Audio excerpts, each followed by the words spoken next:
Hello friends. तो आज हम लोग शूट करने वाले वीडियो फ्लूइड मैकेनिक्स का हमारा टॉपिक है। बेंड्स इन अ पाइप जो होते हैं ना, उसके प्रॉब्लम्स हम लोग देखने वाले हैं कि बेंड्स जब पाइप जो स्ट्रेट पाइप रहते हैं उसमें फिर पाइप का क्रॉस सेक्शन कम ज़्यादा रहेगा, तो वहाँ पे बर्नौलीज थ्योरम से कैसे सॉल्व करना है वो देखे हम लोगों ने।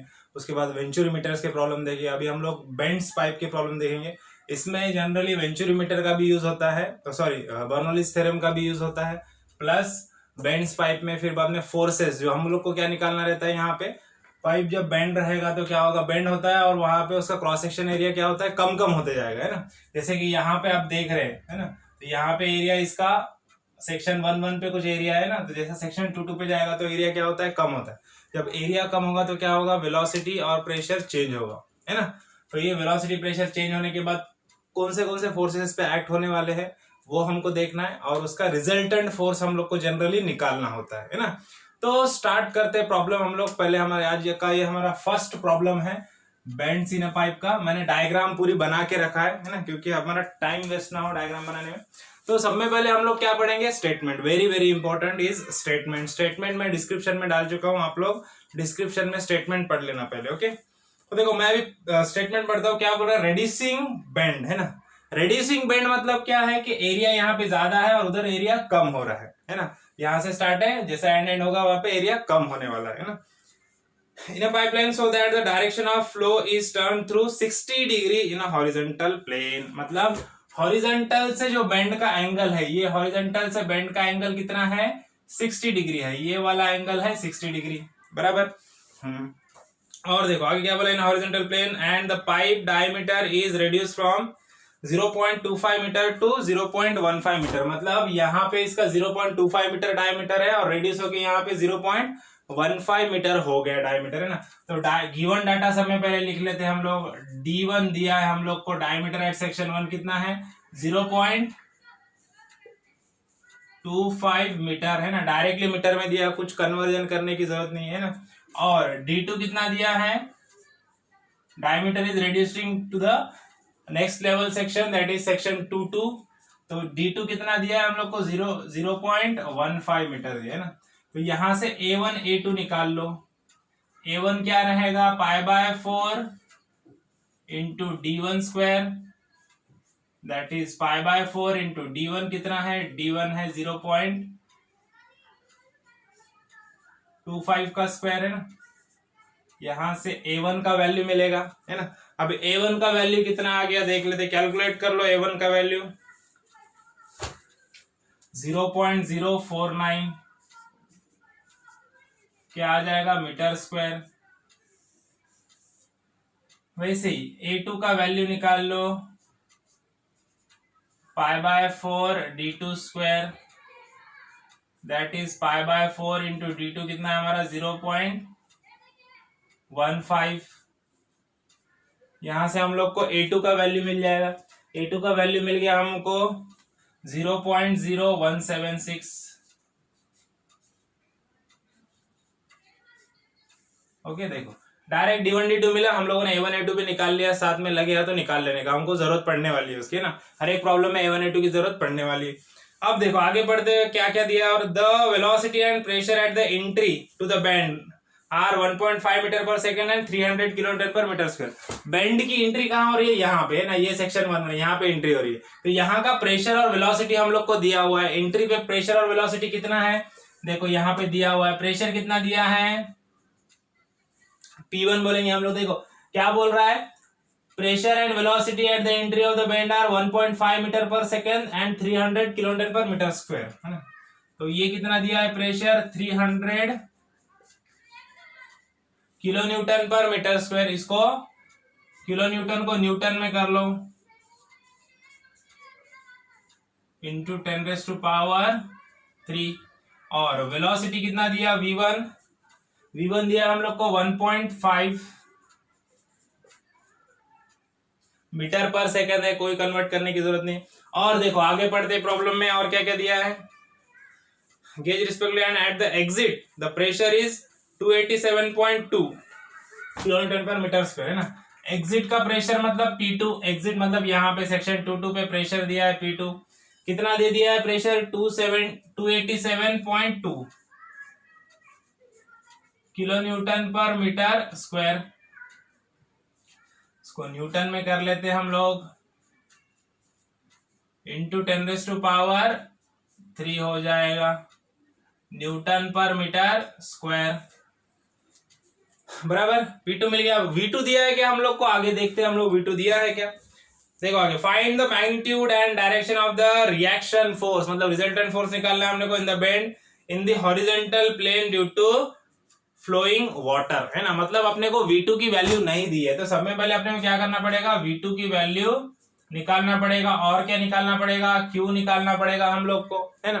फिर वहां से हम लोग को Fx निकालना पड़ेगा, फोर्सेस इन हॉरिजॉन्टल डायरेक्शन निकालना पड़ेगा, फिर Fy निकालना पड़ेगा, फोर्सेस इन वर्टिकल डायरेक्शन, है ना। Fx, Fy और Q निकाल लेंगे अपन, तो फिर वहां पे अपने को एक फॉर्मूला है, वहां से हमको Fx, Fy मिल जाएगा। और फिर रिजल्टेंट फोर्स क्या होता है हम लोग को पता है, मैकेनिक्स में हम लोगों ने सीखे हैं। रिजल्टेंट फोर्स F या फिर R इज इक्वल टू क्या होता है, under root summation of F of X square plus summation of F of Y square, है ना। मतलब हॉरिजॉन्टल डायरेक्शन में जो फोर्सेस रहेंगे उनके एडिशन का स्क्वायर, प्लस वर्टिकल डायरेक्शन में जो भी फोर्सेस रहेंगे उनके एडिशन का स्क्वायर, अंडर रूट में जो रहेगा उसको हम रिजल्टेंट फोर्स बोलते हैं, है ना। तो यही हम लोग को निकालना है इस फॉर्मूले से यहाँ पे, है ना। तो इसके लिए Fx और Fy निकालना जरूरी है, लेकिन Fx, Fy निकालने से पहले अपने को कुछ चीजें चाहिए। क्या क्या चाहिए अपने को, V2 चाहिए और Q चाहिए, है ना। अब V2 कैसे मिलेगा, V2 के लिए हम लोग कंटिन्यूटी इक्वेशन यूज कर सकते हैं, है ना। क्या है continuity equation, A1 V1 is equal to A2 V2, है ना।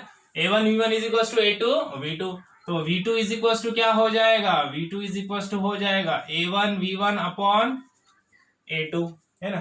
तो यहाँ पे सबके वैल्यूज पुटअप कर दो। A1 कितना है हमारा 0.049,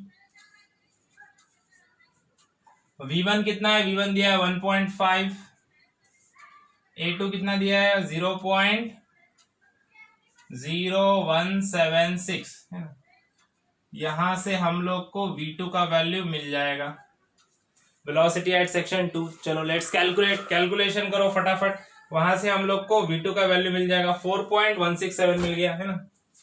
कितना मिल गया, 4.167 मीटर पर सेकेंड। ओके, ये मिल गया V2 मिल गया अपने को। अभी क्या निकालना है, Q निकालना है। Q क्या होता है, Q is nothing but A1 V1 और A2 V2।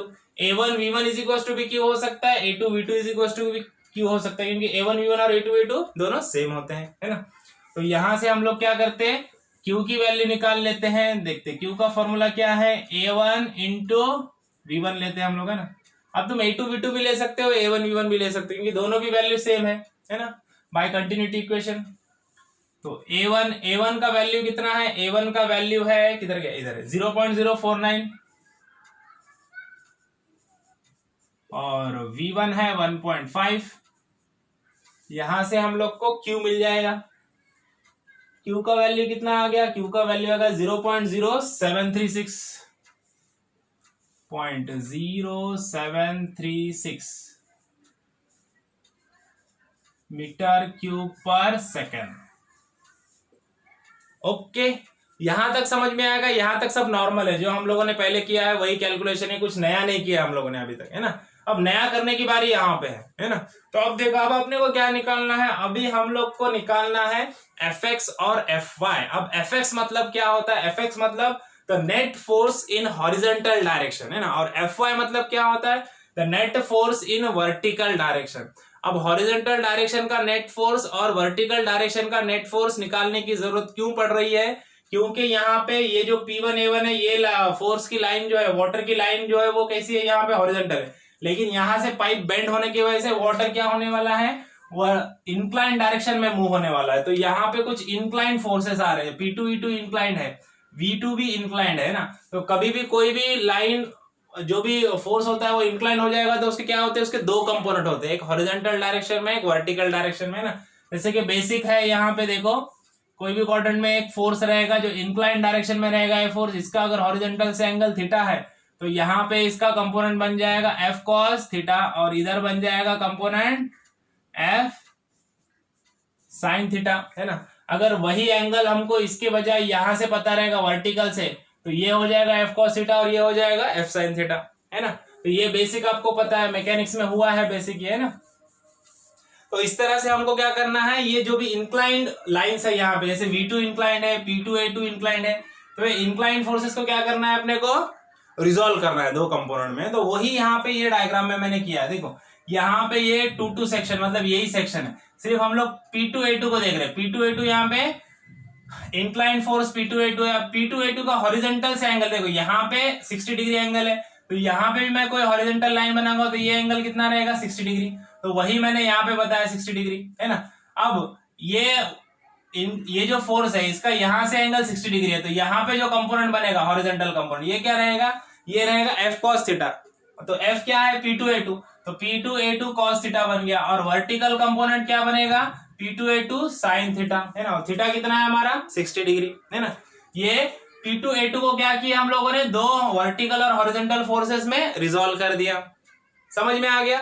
अब वैसे ही देखो V2 यहां से नीचे से अपवर्ड जा रहा है ना, तो 2-2 सेक्शन में ये देखो V2 इधर जा रहा है ना। अब V2 का एंगल देखो, ये यहाँ पे ये एंगल 60 है, तो यहाँ पे मैं कोई हॉरिजॉन्टल लाइन बना दूंगा तो ये एंगल भी कितना रहेगा, 60 डिग्री रहेगा, बराबर है कि नहीं। कोई भी इंक्लाइन लाइन है तो उसको कहाँ पे भी हॉरिजॉन्टल लाइन राइटवर्ड या लेफ्टवर्ड कोई भी हॉरिजॉन्टल लाइन बनाएंगे तो हॉरिजॉन्टल से उसका एंगल क्या रहेगा, सेम रहेगा। लाइन यहाँ पे भी 60 है, यहाँ पे भी 60 है, यहाँ पे भी 60 है, हर जगह पे क्या रहेगा, 60 डिग्री रहेगा, है ना, क्योंकि लाइन उतने ही एंगल पे मूव कर रही है। ओके, समझ में आ गया ये। तो देखो ये यही लाइन यहाँ पे मैंने ड्रॉ किया और इसका एंगल यहाँ से 60 है वर्टिकल से, है ना। है देखो ये हॉरिजॉन्टल से इसका एंगल 60 है, तो यहाँ पे V2 cos 60 बन गया, दो कंपोनेंट में रिजॉल्व हो गया, V2 cos 60 and here V2 sin 60, है ना। तो इस तरह से कंपोनेंट रिजॉल्व हो गए। अब ये V2 ये दो कंपोनेंट में रिजॉल्व होने के बाद V2 आएगा क्या फोर्स में, नहीं आएगा, है ना, क्योंकि V2 को ही हम लोगों ने दो कंपोनेंट में रिजॉल्व किया, है ना। और उसी तरह P2A2 को ही हम लोगों ने ये दो कंपोनेंट में रिजॉल्व किया, तो P2A2 कैलकुलेशन में नहीं आएगा, है ना। अब उसको हम लोगों ने दो कंपोनेंट में रिजॉल्व कर दिया, वर्टिकल और हॉरिजॉन्टल में। ओके, तो अब हम लोग को निकालना है Fx और Fy। अब Fx और Fy के लिए हमारे पास फॉर्मूला होता है। क्या होता है फॉर्मूला, देखो net force in x direction is equal to क्या रहता है, net force in x direction is equal to mass net flow into change in velocity, है ना। अब net force in x direction, यहां पे ये मैं क्या करता हूं, इसको थोड़ा सा रफ कर देता हूं।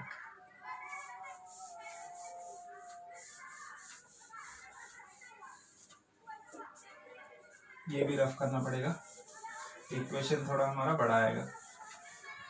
देखो net force in x direction, अब x डायरेक्शन आप लोग को पता है, कभी भी हम लोग summation of F of X is equal to 0 या summation of F of X हम लोग निकालते हैं, तो कंसिडरेशन क्या रहता है, कभी भी हॉरिजॉन्टल फोर्सेस के लिए क्या कंसिडरेशन रहता है कि राइटवर्ड फोर्सेस पॉजिटिव होते हैं, है ना, और लेफ्टवर्ड फोर्सेस क्या होते हैं, नेगेटिव होते हैं, है ना।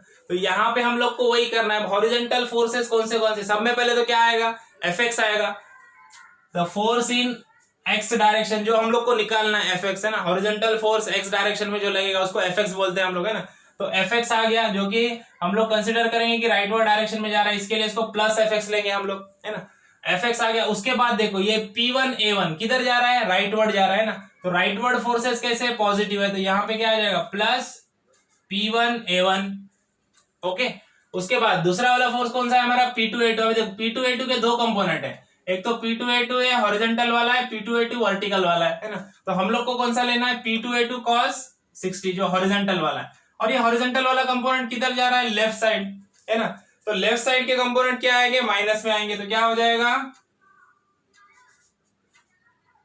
माइनस P2A2 cos ऑफ 60, ये वाला आ गया, है ना। अब ये वेलोसिटी नहीं आएगा, वेलोसिटी फोर्स में नहीं आएगा, ये P1A1 is equal to force होता है, वेलोसिटी फोर्स में नहीं आएगा, वेलोसिटी का आगे, है ना। तो ये हो गया net horizontal forces is equal to क्या है, mass net flow into change in velocity. अब mass net flow is equal to क्या होता है, Q इनटू रो, है ना। रो इनटू Q क्या रहता है हमारा, ये मास फ्लो रेट, है ना। मास फ्लो रेट होता है density into discharge, that is mass flow rate, है ना।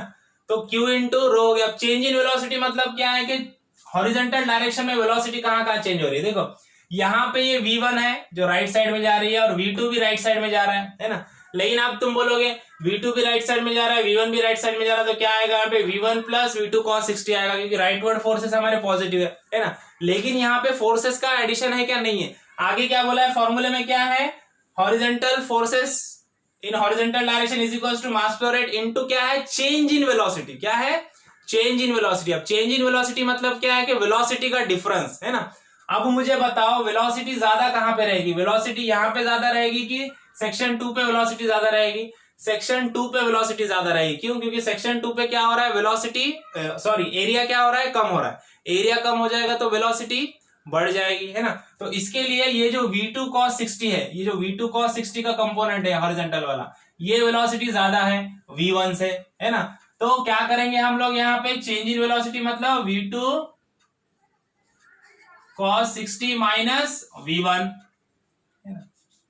चेंज इन वेलोसिटी मतलब क्या, वेलोसिटी का डिफरेंस। सिंपल, यहाँ पे क्या वेलोसिटी थी और यहाँ पे क्या वेलोसिटी, दोनों का difference, that is change in velocity. मतलब यहाँ पे भाई 7 मीटर पर सेकंड था, यहाँ पे जाके क्या हो गया, 10 मीटर पर सेकंड हो गया, है ना। तो चेंज इन वेलोसिटी कितना हुआ, यहाँ पे 7 था, यहाँ पे 10 हो गया। मतलब कितना चेंज हुआ, 3 मीटर पर सेकंड से चेंज हुआ। वो कैसे निकालेंगे हम लोग, 10 माइनस 7 करेंगे, है ना। तो उसी तरह से v2 cos 60 माइनस v1 आ जाएगा यहाँ पे, जो चेंज इन वेलोसिटी है। रो क्यू क्या है, मास फ्लो रेट, और ये क्या है, हॉरिजॉन्टल फोर्सेस जो भी है हमारे एक्स डायरेक्शन में, उनका एडिशन। ओके, अब यहाँ पे अपने को रो पता है 1000 आएगा, वाटर के लिए निकाल रहे। क्यू पता है, v2 पता है, v1 पता है, p2 पता है, a2 पता है, p1 a1 सब वैल्यू पता है ना। तो अब हम लोग को क्या निकालना है, fx की वैल्यू निकालना है ना। अब fx इज इक्वल टू, है ना, अब ये फोर्सेस उधर जाएंगे तो प्लस का माइनस हो जाएगा, है ना। अभी मैं लिखता हूं, रो कितना है, रो है हमारा 1000 इंटू क्यू की वैल्यू कितनी है, क्यू है 0.0736, ओके, इंटू अभी ये v2 की वैल्यू कितनी है, v2 है हमारा 4.167 cos ऑफ 60 माइनस v1 कितना है 1.5, प्रॉब्लम में दिया है हम लोग को, है ना। अब देखो ये P2A2 cos 60 ये इधर प्लस है, P2A2 cos 60 इधर प्लस है, इधर गया तो क्या हो जाएगा, सॉरी इधर ये माइनस है, P2A2 cos 60 कैसा है, माइनस है, इज इक्वल टू के उधर जाएगा तो क्या हो जाएगा, प्लस हो जाएगा, है ना। तो यहाँ पे मैं लिख देता हूँ, नीचे दिख रहा हूँ, देखो यहाँ से P2A2 है, P2 की वैल्यू कितनी है, प्रेशर एट पॉइंट 2 है ना, कितना है P2 का वैल्यू दिया आपने को 287.2, है ना, कितना दिया है 287.2 इंटू 10⁻³ कर देंगे हम लोग, है ना, क्योंकि किलो न्यूटन में है, न्यूटन में किया हम लोगों ने, इंटू A2, है ना। अब A2 का वैल्यू कितना है, A2 का वैल्यू आ गया था हमारा 0.0176 cos ऑफ 60, ये हो गया P2A2 cos 60। अब ये P1 A1 इधर प्लस है, उधर गया तो क्या हो जाएगा, माइनस, तो क्या आ जाएगा, माइनस P1 A1, है ना, ये यहाँ पे A1 है, मैंने गलती से A2 लिखा है, P1 A1, ये P1 A1 वाला है ना, P1 A1। तो P1 और A1 की वैल्यू लिख दो यहाँ पे, P1 कितना है, P1 है 300, है ना, और A1 है 0.049, P1 है 300 इंटू 10⁻³ इंटू A1 कितना है, A1 है 0.049, 0.049 आ गया। अब ये सब का सब सारा का सारा कैलकुलेशन कर लेना है। अबे पूरा कैलकुलेट करने के बाद तुम लोग को वैल्यू मिल जाएगी, यहां पे वैल्यू मिल जाएंगे अपने को। वैल्यू कितनी मिल रही है, देखो वैल्यू फोर्स Fx की वैल्यू मिल गई हम लोग को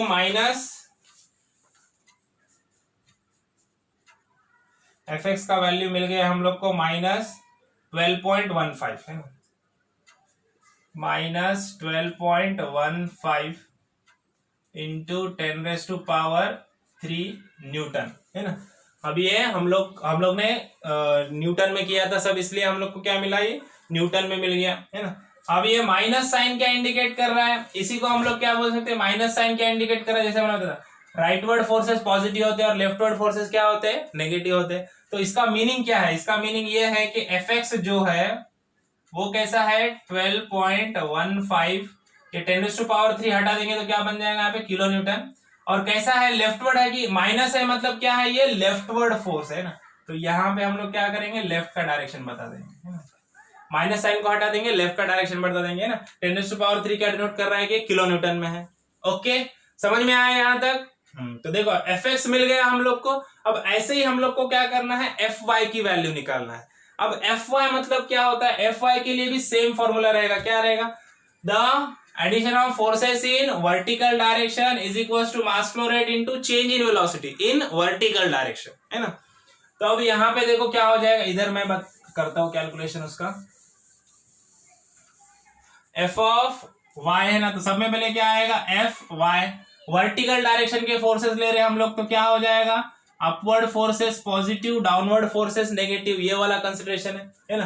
तो अपवर्ड पॉजिटिव, डाउनवर्ड नेगेटिव। अब देखो P1A1 हॉरिजॉन्टल फोर्स है, वेलोसिटी V1 भी हॉरिजॉन्टल है, वर्टिकल है क्या यहाँ पे, सेक्शन 1 में कोई वर्टिकल फोर्स है क्या, नहीं है, सिर्फ कहाँ है, सेक्शन 2 में है। सेक्शन 2 में देखो P2A2 इंटू cos 60, ये कैसा है, ये वर्टिकल फोर्स है, और कैसा है, डाउनवर्ड है ना। तो डाउनवर्ड फोर्सेस क्या लेते हैं हम लोग, डाउनवर्ड फोर्सेस कैसे लेते हैं हम लोग, डाउनवर्ड फोर्सेस नेगेटिव लेते हैं। तो यहाँ पे क्या आ जाएगा, एफ ऑफ वाई मतलब ये वर्टिकल डायरेक्शन का फोर्स, जैसे यहाँ पे एफ ऑफ एक्स था हॉरिजॉन्टल डायरेक्शन का फोर्स का कंपोनेंट, वैसे एफ वाई मतलब वर्टिकल डायरेक्शन का फोर्स कंपोनेंट, है ना।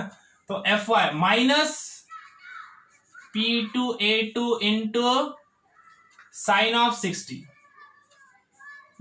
ये माइनस क्यों आया, क्योंकि डाउनवर्ड डायरेक्शन में है ना, डाउनवर्ड डायरेक्शन में इसके लिए माइनस आ गया, है ना। अब ये P1A1 है क्या यहाँ पे, P1A1 यहाँ पे नहीं है ना, तो P1A1 का फोर्स यहाँ पे Fy में P1A1 नहीं आएगा, है ना, इज इक्वल टू यहाँ पे P1A1 नहीं है, सिर्फ P2 आया, P2A2 आएगा, क्योंकि वर्टिकल फोर्स सिर्फ यहाँ पे वर्टिकल फोर्स नहीं है, सिर्फ हॉरिजॉन्टल फोर्स है। इज इक्वल टू क्या आएगा, मास फ्लो रेट। मास फ्लो रेट क्या होता है अपना, रो इंटू क्यू, है ना, रो इंटू क्यू। उसके बाद देखो अब चेंज इन वेलोसिटी, अब change in velocity in vertical direction, यहाँ पे कोई वर्टिकल डायरेक्शन में वेलोसिटी लग रही है क्या, यहाँ पे तो फ्लो हॉरिजॉन्टल हो रहा है, तो वर्टिकल डायरेक्शन में कोई वेलोसिटी है क्या, नहीं है, यहाँ पे वर्टिकल डायरेक्शन में वेलोसिटी 0 है ना। तो यहाँ पे वर्टिकल डायरेक्शन में वेलोसिटी है क्या, यहाँ पे वर्टिकल डायरेक्शन में वेलोसिटी है, कितनी है, v2 sin 60, है ना। तो चेंज इन वेलोसिटी में क्या आएगा, सिर्फ v2 साइन ऑफ 60 आएगा, है ना, क्या आएगा, सिर्फ v2 साइन ऑफ 60 आएगा, है ना। अगर इधर कोई वर्टिकल डायरेक्शन में वेलोसिटी होती थी तो ये वेलोसिटी माइनस ये वेलोसिटी करते थे हम लोग, है ना, लेकिन यहाँ पे सिर्फ एक ही जगह पे है वर्टिकल डायरेक्शन में वेलोसिटी, वो है v2 sin 60। तो यहाँ पे कुछ नहीं, मतलब 0 माइनस v2 sin 60 मतलब क्या आएगा, v2 sin 60 सिर्फ, है ना। तो v2 sin 60 का ही वैल्यू आएगा, तो इतना ये कंपोनेंट का वैल्यू बन गया। अभी देखो Fy इज इक्वल टू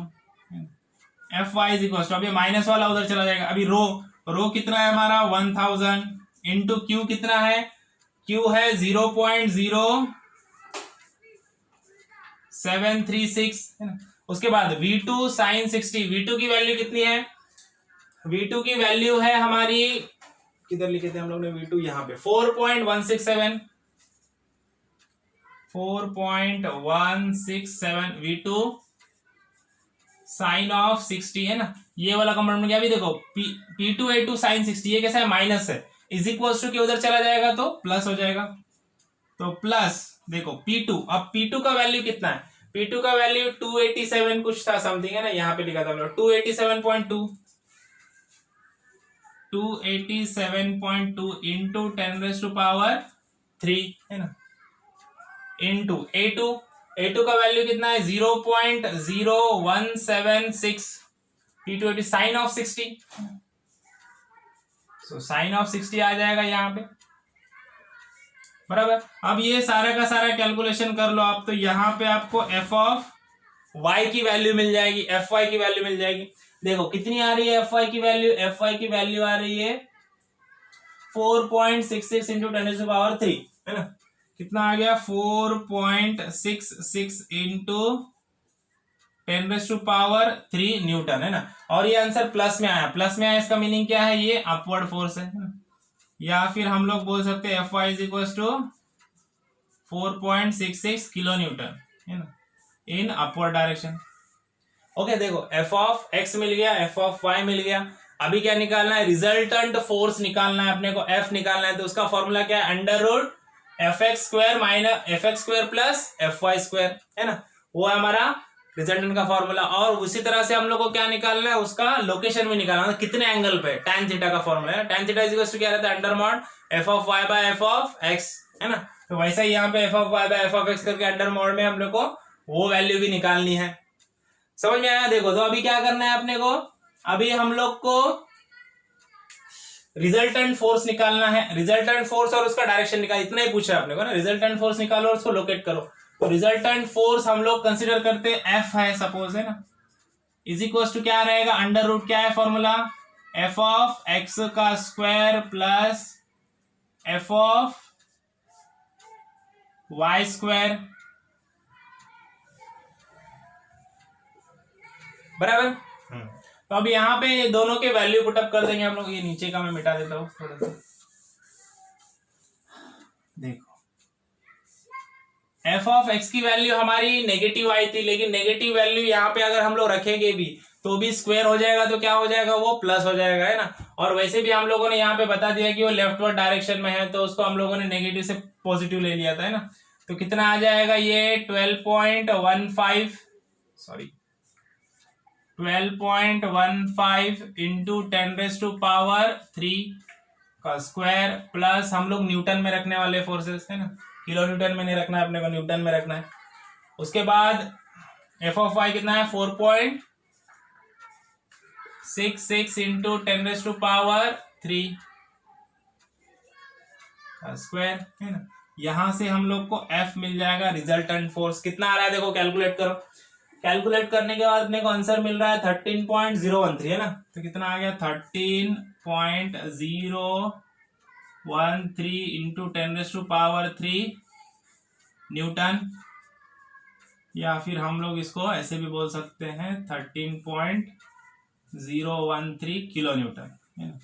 ये मिल गया हम लोग को रिजल्टेंट फोर्स का मैग्नीट्यूड, है ना। अब उसका लोकेशन निकालना है, मतलब कितने एंगल पे है, कहां पे लोकेट हो रहा है, कितने एंगल पे है। तो हॉरिजॉन्टल से कितना एंगल है उसका, वो हम लोग को निकालना। तो एंगल निकालने के लिए क्या है फॉर्मूला हमारे पास, सिंपल सा फॉर्मूला हमारे पास, मैक्सिमम टाइम हम लोग यूज करते हैं इसको, है ना। क्या है, tan of theta is equal to under mod f of y divided by f of x, है ना। यहाँ पे समेशन नहीं आएगा, सिर्फ f of y by f of x आएगा, है ना।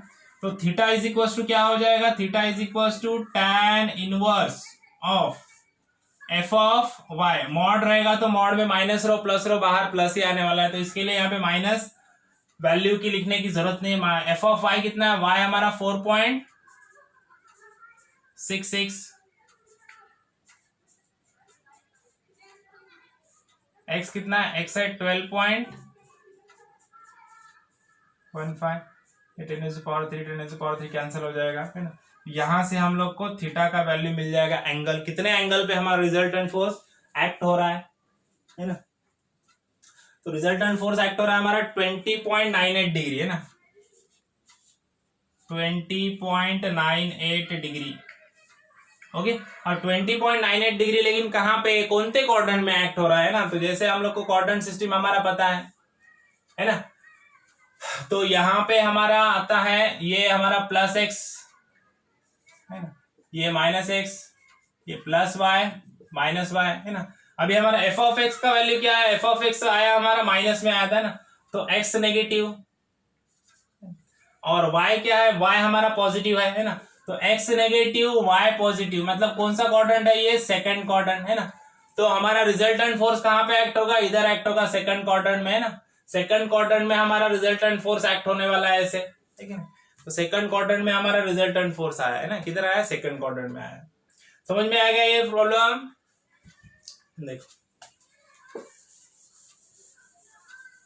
देखो बेंड्स इन पाइप के प्रॉब्लम एकदम इजी होते हैं और हर एग्जाम में 10 मार्क्स के लिए प्रॉब्लम पूछता है। बेंड्स का प्रॉब्लम एक कंपलसरी प्रॉब्लम है जो 10 मार्क्स के लिए पूछेगा आपको एग्जाम में, है ना।